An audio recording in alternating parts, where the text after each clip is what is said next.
This market update, I'm going to do things a little differently. I'm not going to be talking about exact specific data and numbers. I just want to talk about a general market update. What's going on, what you can expect, how you can be prepared, what you can do now to get into a home, who's buying, who's selling, these kind of topics.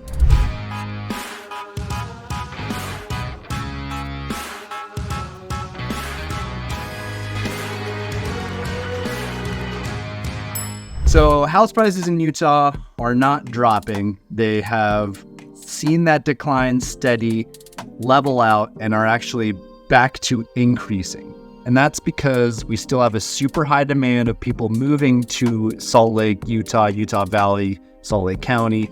These areas, Utah is still growing year over year, but we still have such a low number of homes on market. The inventory is still incredibly low. When you check day after day of new homes that hit the market in specific areas, it's incredibly low. We haven't seen these numbers in years. So demand is still outpacing inventory, which does increase prices. That being said, interest rates have continued to go up. So we're in that high sevens, mid to high sevens, low eights, depending on the interest rate you lock in. Depending on your mortgage and your loan and the structure of your loan and things like that, the duration, the down payment, all these things come into factor.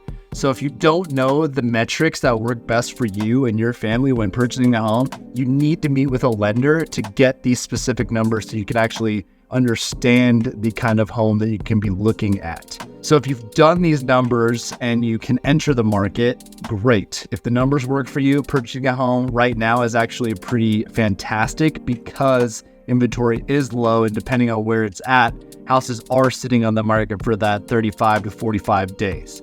If it's a house in a really great area, again, we talk about it all the time. It's touted verbatim with real estate, location, location, location.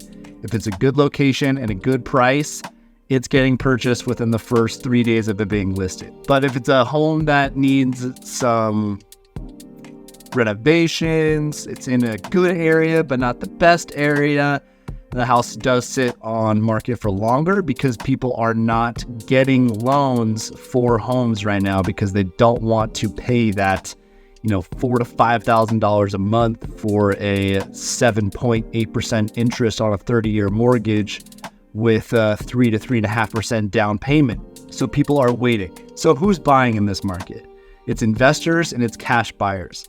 If it's a home that sits on the market and comes down in price and meets an investor's criteria within their data points, they're buying it because they realize if you're even just holding that real estate for 5 to 10 years, it's going to be a good investment because it meets their rental criteria and their numbers. So they can rent it to either make money or break even, and it's going to be an equity play. So that equity is going to build over the 5 to 10 years that they own it.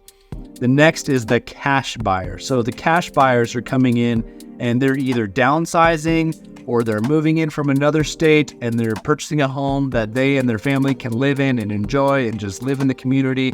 And they don't necessarily care about interest rates because they're coming in with cash in hand, purchasing the house. They have no competition, so they can actually negotiate the price down even more from what it is. So if there's anything happening with prices coming down, it's because cash buyers are able to come into the market and negotiate prices down because sellers are that much more motivated to just sell their property to a cash buyer. Be done, 14-day closing, easy peasy, done with. The conventional market is so slow because of the interest rates. So if you're a buyer who is sitting on the sidelines because of these high interest rates, it's for one of a few reasons. Either you're not comfortable with making that monthly payment and you're not confident in the real estate market in the coming future. That is what it is. I'm not going to be able to convince you otherwise. Or you're comfortable with the payment, but you think interest rates will come down and you want to wait for that to happen. If that's the case, the argument from me and other professionals is you get into the market now when the competition's not as strong, and then when interest rates do come down, you're able to refinance and get that lower monthly payment. Amazing. So when interest rates come down in the next 12 to 24 months, which inevitably they will, you won't have to bring more money to the table because there's more competition. There are so many people in this criteria who are waiting for interest rates to drop that when they drop, they are going to flood the market. It's filled with people, filled with buyers, filled with offers.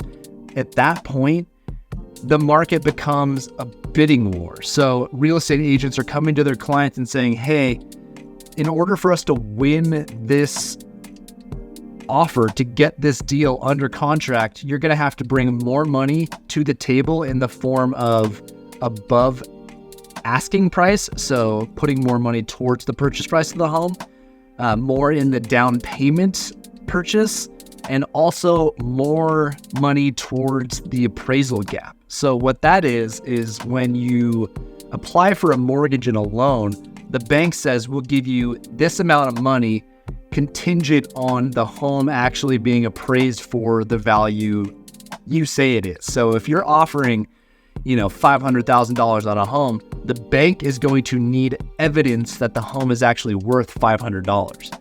And that comes in the form of appraisers going in and telling the bank that the home is worth that much. So if the market changes, interest rates drop, and buyers are flooding the market, appraisers are going to say the house is worth $500,000, but offers are coming in at $515,000, $520,000. So you're going to have to pay that difference. You have to come to the deal with cash in hand to make up for that appraisal gap, because they're going to accept the offer. Depends on the seller, but they're going to accept the offer with the highest price and the guarantee that they're going to be getting that money. If you don't have that appraisal gap, then you're not telling the seller that you're serious. You're telling the seller, hey, we will offer $525,000, but if it appraises for $500,000, we're going to have to negotiate the price down to that $500,000 mark because that's what we want to purchase it at. So sellers are going to accept offers that have that appraisal gap insurance, if you want to think about it like that.